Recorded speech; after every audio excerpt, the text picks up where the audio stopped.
నేను ఉండవలసిన లోకం, నేను ఉండవలసిన ప్రపంచం ఇది కాదు. నాకంటూ 10 ప్రజలు ఉన్నారు. దక్షిణ భారతదేశంలో ప్రజలు ఉన్నారు. ఈ దేవతలందరూ కలిసి ఇక్కడ ఉంటే, ఉత్తరాదిన ఉంటే, రాక్షసులందరూ కలిసి దక్షిణాది ఉన్నారు. నేను ఇక్కడ కూర్చుని ప్రయోజనం ఏమిటి? అక్కడ ప్రజలు అల్లాడిపోతుంటే రాక్షస కూటమి అక్కడుంటే, నేను పుట్టిందే రాక్షస సంహారం కోసం. నేను ఇక్కడ కూర్చొని ఏం చేయాలి? అన్నా, నువ్వు ఇక్కడ కూర్చొని నువ్వు చూసుకో అన్నా.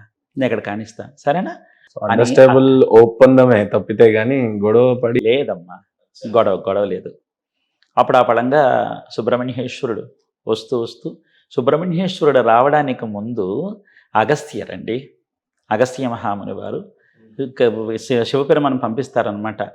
ఓ అగస్త్యరే, మీరు వెళ్ళి మన దక్షిణ భారతదేశంలో రాక్షసుడు కొల్లగొట్టబడినటువంటి దేవాలయాలన్నీ పునరుద్ధరణ చేస్తూ అక్కడ రాక్షసుల పీడ చేత అల్లాడిపోతున్నటువంటి ప్రజలకి ధైర్యాన్ని చెప్పండి. వెనకాల సుబ్రహ్మణ్యేశ్వరుడు వస్తున్నాడు, ఇంకా భయపడకండి, మీ కష్టాలన్నీ గట్టెక్కిపోతాయి, కొంచెం ఓపిక పట్టండి అని చెప్పి వాళ్ళకి భయాన్ని పోగొట్టి రాక్షసులకు భయాన్ని పెట్టు.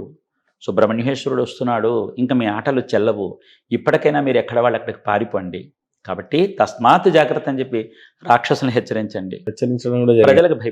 ప్రజలకు భయాన్ని పోగొట్టండి అని చెప్పి